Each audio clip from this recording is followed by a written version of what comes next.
சொல்வேன், பரிசுத்த ஆவியானவர் உள்ளே துக்கப்படும்படியான காரியங்கள் இருக்கக்கூடாது. மதுபானம் இருக்கக்கூடாது, போதைப் பொருட்கள் இருக்கக்கூடாது, விபச்சாரம் இருக்கக்கூடாது, வேசித்தனம் இருக்கக்கூடாது, களவு இருக்கக்கூடாது, பொய் இருக்கக்கூடாது, வைராக்கியம் இருக்கக்கூடாது, பொறாமை, பெருமை, கீழ்ப்படியாமை இருக்கக்கூடாது.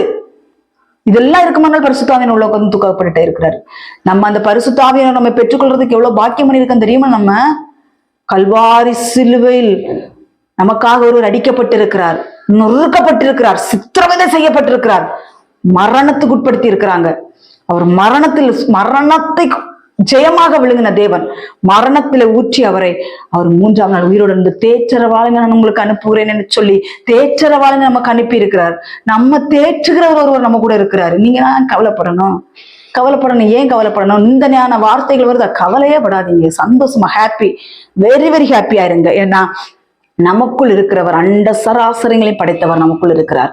அதனால பரிசுத்த ஆவியை நம்ம ஒருபோதும் துக்கப்படுத்தவே செஞ்சிடாதீங்க. தயவு செஞ்சு சொல்றேன், நீங்க எந்த பாவம் உங்களுக்கு மன்னிக்கப்படும். வேதவசனம் சொல்லுகிறது, மனுஷகுமாரனுக்கு விரோதமா செய்யற பாவங்கள் கூட மன்னிக்கப்படும், பரிசுத்த ஆவிக்கு விரோதமா செய்யற பாவங்கள் மன்னிக்கப்படாது. அந்த பரிசுத்த ஆவி நமக்குள் இருந்து துக்கப்படுவார் என்றால் பரிசுத்த ஆவியானவரை நாம் துக்கப்படுத்தி கொண்டே இருப்போமானால் அந்த பாவம் மன்னிக்கப்படாது என்று வேதவசனம் சொல்லுகிறது. அதனால இந்த நாட்களில்